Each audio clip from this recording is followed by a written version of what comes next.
Autism क्या होता है? ऐसे ह्यूमन बींग्स जो दूसरों के साथ कम्युनिकेशन स्थापित ना कर पाए या उनको उन चीज़ों के साथ में प्रॉब्लम हो रही है, जैसे उनके साथ में चलना, उनसे बात करना या किसी चीज़ के बारे में सोचना, विचार करना, क्या बोलना है क्या नहीं बोलना।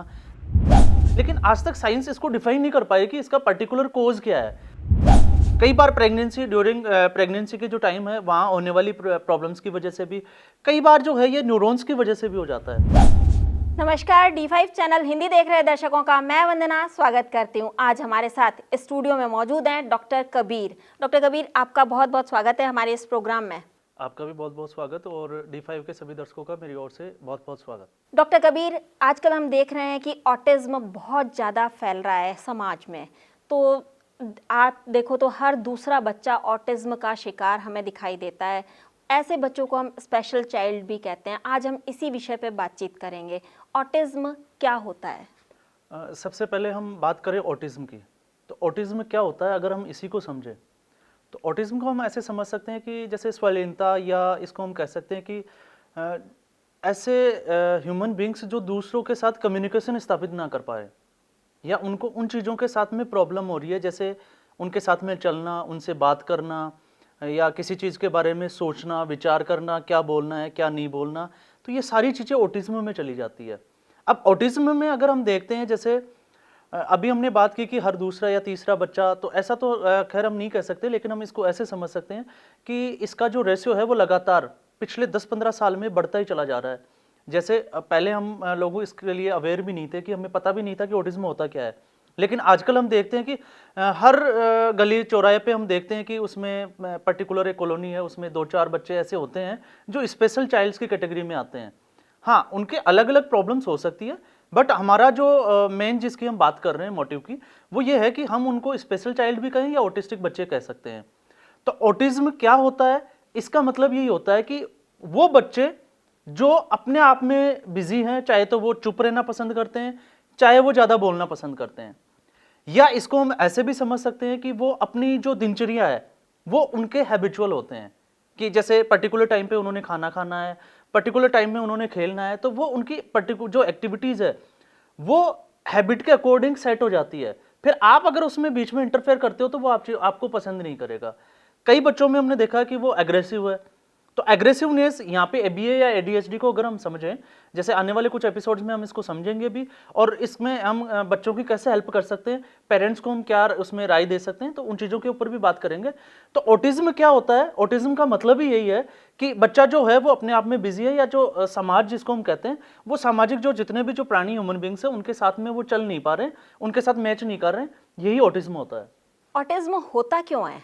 ऑटिज्म अगर होता क्यों है, जैसे साइंस की अगर हम बात करें तो इसमें साइंस पिछले 10-20 साल से वर्क करती आ रही है, बहुत अच्छे से इस पे रिसर्च भी चल रहा है, लेकिन आज तक साइंस इसको डिफाइन नहीं कर पाई कि इसका पर्टिकुलर कोज क्या है।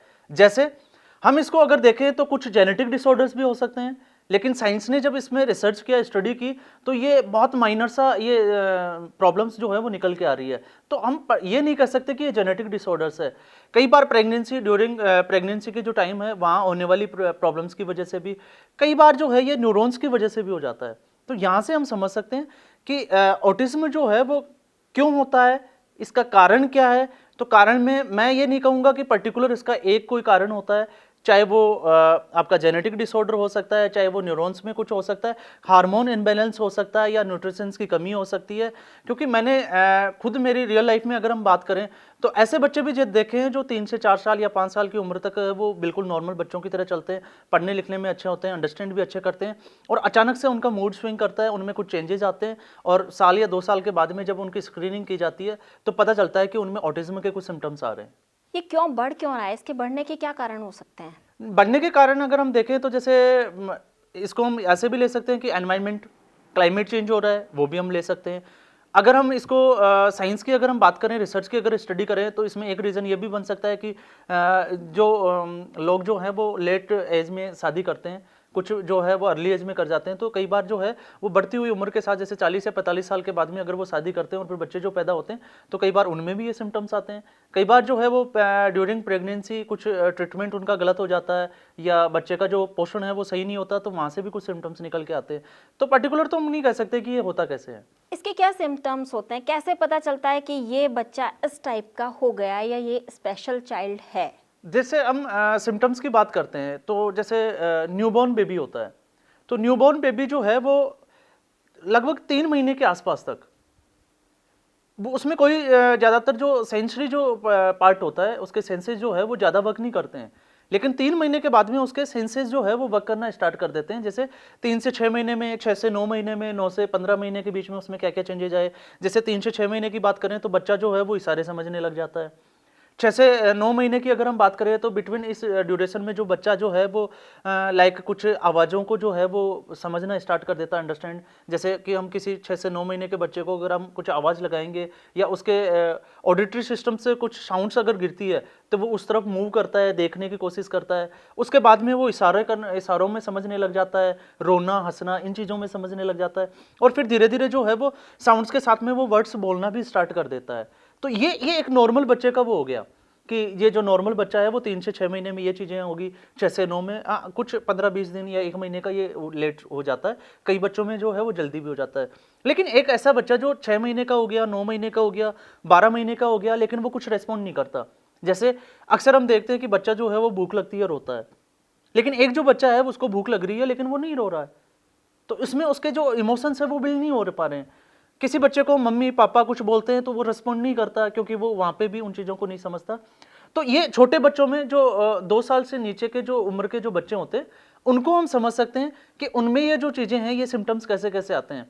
लेकिन कई बार हमने देखा है, मैंने जब इस पे फील्ड में काम करना स्टार्ट किया उसके बाद में मैंने समझा कि कुछ जो बच्चे हैं वो 3 साल 4 साल 5 साल तक जो है वो स्कूल जा रहे हैं, स्कूल गोइंग बच्चे हैं, वो पढ़ाई में भी अच्छे हैं, वो रेस्पॉन्ड भी करते हैं, वो नाराज़ भी होते हैं, वो हंसते भी हैं, तो वो सारी चीज़ों को अंडरस्टैंड करते हैं, लेकिन सडनली उनका मूड जो है वो स्विंग करता है, और मूड स्विंग करने के बाद में वो अकेला रहना पसंद करते हैं।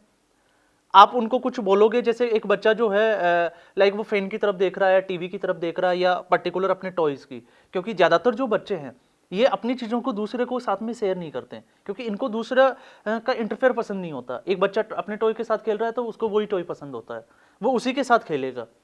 तो यहाँ पे अगर हम जैसे देखते हैं कि पेरेंट्स उनके जो है वो आवाज़ लगाते हैं, जैसे उसके नाम से उसको पुकार रहे हैं, तो वो रेस्पॉन्ड नहीं करता, उसकी तरफ वो देखता नहीं है, वो अपनी चीज़ों में। या कई बार हमने ये भी देखा है कि वो अगर पर्टिकुलर उनकी आईसाइट को अगर हम देखते हैं तो वो किसी एक चीज़ के ऊपर फोकस कर देते हैं और बार बार उसी की तरह देख रहे होते हैं, तो उनका जो माइंड जो है वो कहीं ना कहीं डाइवर्ट भी नहीं होता है। तो यहाँ से हम समझ सकते हैं कि इसमें कुछ ऑटिज्म का सिम्टम्स होते हैं। लेकिन इसको अगर हमें ज़्यादा अच्छे से इसको क्लियर करना है तो फिर हमें एक अच्छे एक्सपर्ट की, चाहे वो साइकोलॉजिस्ट हो सकता है या इस फील्ड का मास्टर हो, तो हम उससे एक बार उसकी स्क्रीनिंग जरूर कराएं।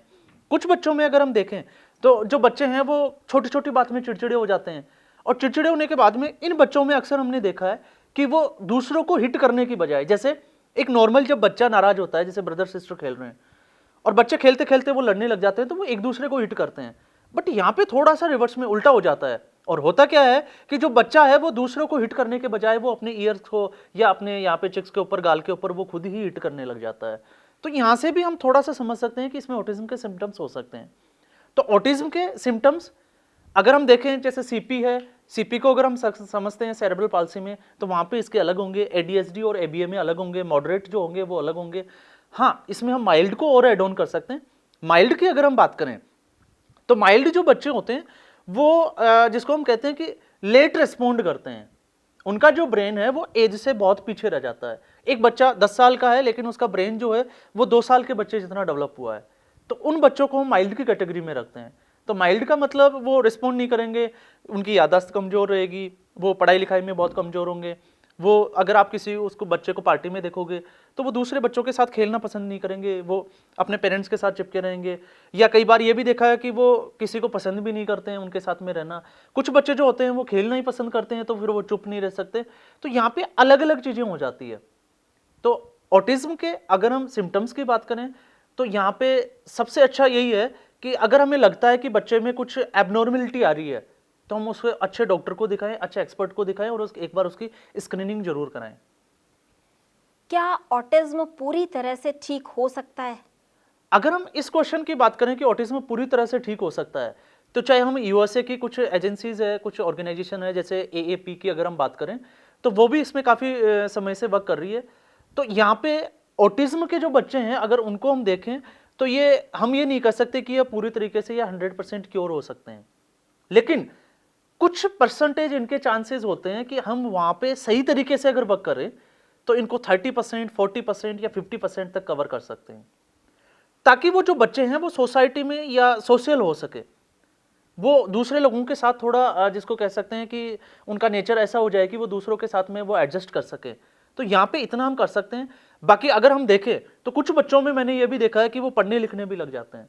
यहाँ पे अगर मैं मेरे अगर बच्चों की बात करता हूँ, तो मेरे पास ऐसे 2 से 4 केस ऐसे भी हैं जो पहले उनके सिम्टम्स तो थे वो पूरे ऑटिज्म के थे, लेकिन 5 से 6 महीने के बाद में जब हमने उनके साथ हार्ड वर्क किया, उनको कुछ एक्सरसाइज कराई, ऑक्यूपेशनल थेरेपीज दी, और उसके बाद में उनके बिहेवियर पे हमने काम किया, तो वहाँ उसके बाद में हमने देखा कि वो बच्चे जो हैं वो पढ़ भी रहे हैं, कुछ बच्चे जो हैं वो स्पोर्ट्स एक्टिविटीज़ में भी अपना इन्वॉल्वमेंट दिखा रहे हैं और वो इंटरेस्ट के साथ वो चीज़ों को कर रहे हैं। तो कुछ लोगों को हमने देखा है। तो यहाँ से ये तो नहीं कह सकते कि पूरी तरह से क्योर हो सकते हैं, क्योंकि अगर हम ये कहते हैं कि पूरी तरह से क्योर हो जाएगा तो ये एक बिजनेस वाला पार्ट बन जाता है। और यहाँ पे अगर हम यही कहें कि पूरी तरह से ठीक हो जाएगा, तो फिर वो हो सकता है पेरेंट्स और बच्चों को भी धोखे देने वाली बात हो जाती है। तो यहाँ पे हम ये नहीं कहेंगे, लेकिन अगर फिर भी कोई बच्चा, अगर ऑटिस्टिक चाइल्ड अगर हम देखते हैं, अगर हम उसकी लाइफ में थोड़ा सा कंट्रीब्यूट करें, अच्छे से उसकी स्क्रीनिंग करा के अच्छी डायरेक्शन में अगर मूव कराएं अंडरस्टैंडिंग वाले पार्ट पे, अगर वो 30-40%, 50 या 70% तक अगर वो अपनी चीज़ों को ठीक कर ले जाता है, तो वो सोसाइटी में सर्वाइव कर सकता है। वरना अगर हम इसके उलट अगर हम देखते हैं, तो एक जो बच्चा जो है वो, आप ये देखो कि आजकल पेरेंट्स के बच्चे 1 या 2, अब किसी पेरेंट्स के एक ही बच्चा है, तो जैसे फर्स्ट बेबी की हम बात करते हैं, और अगर फर्स्ट बेबी अगर ऑटिस्टिक है, तो उनके बाद में दूसरा अगर बेबी का वो प्लान करते हैं, तो वो उनके लिए बहुत मुश्किल हो जाता है। फिर उसके बाद में अगर जैसे जैसे उसकी एज बढ़ती है, जैसे 2 साल, 3 साल, 4 साल का, तो फिर उनको खाना खिलाना, क्योंकि उनके खाना खाने का स्टाइल जो होगा वो अलग होगा, खाने के वो गिरा देंगे या वो अच्छे से उसको चबाएंगे नहीं, ब्रश नहीं कर पाएंगे, वो टॉयलेट नहीं जा सकते, उनको बार बार लेके जाना पड़ेगा, उनका प्रॉपर ध्यान रखना पड़ेगा। तो पेरेंट्स के लिए भी ये प्रॉब्लम बढ़ती चली जाती है। तो यहाँ से अगर हम हर बार अगर हम सिम्टम्स को जाके देखते हैं, तो हमें ज़रूरत है सोसाइटी में ऐसे लोगों की जो इसमें प्रॉपर एक बार बिजनेस से थोड़ा सा साइड करें।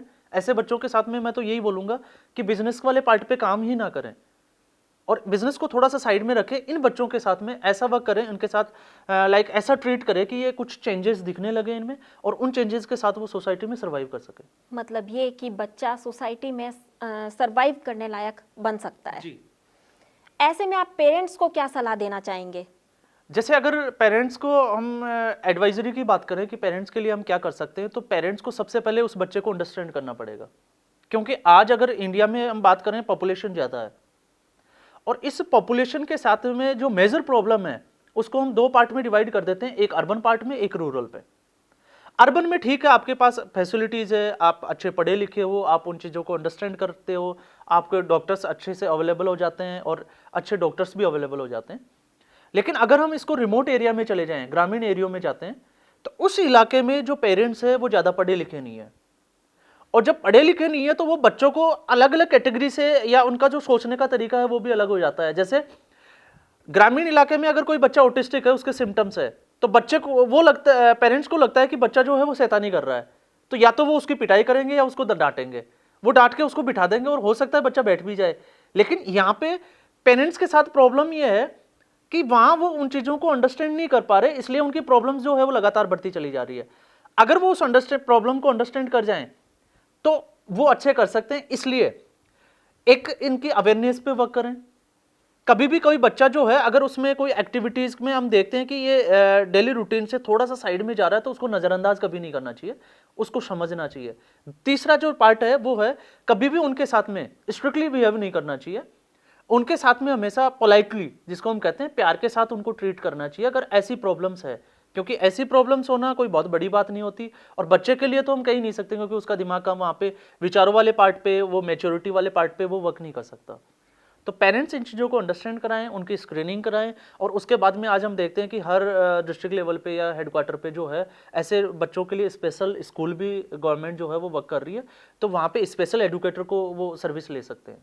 कबीर फाउंडेशन किस तरीके से काम कर रही है? कबीर फाउंडेशन क्या मदद कर सकती है ऐसे बच्चों की?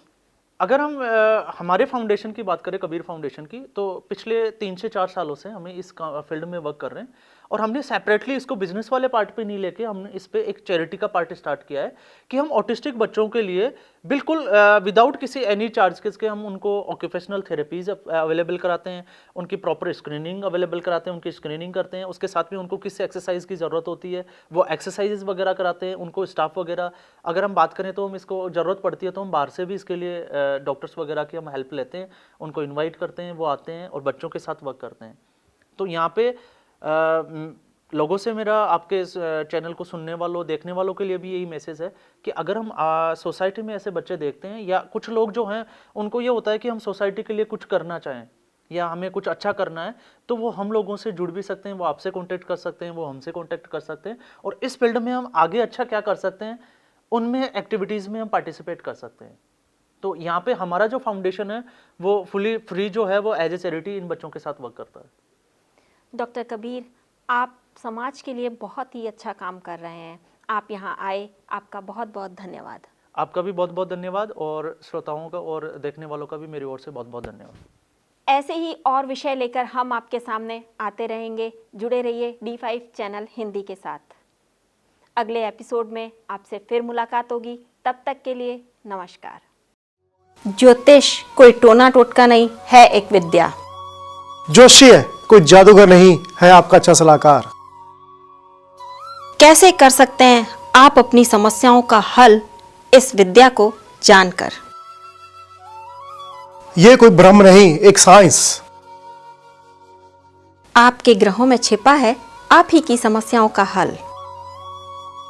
तो देर किस बात की? आइए देखते हैं अपना प्रोग्राम ज्योतिष एक विद्या।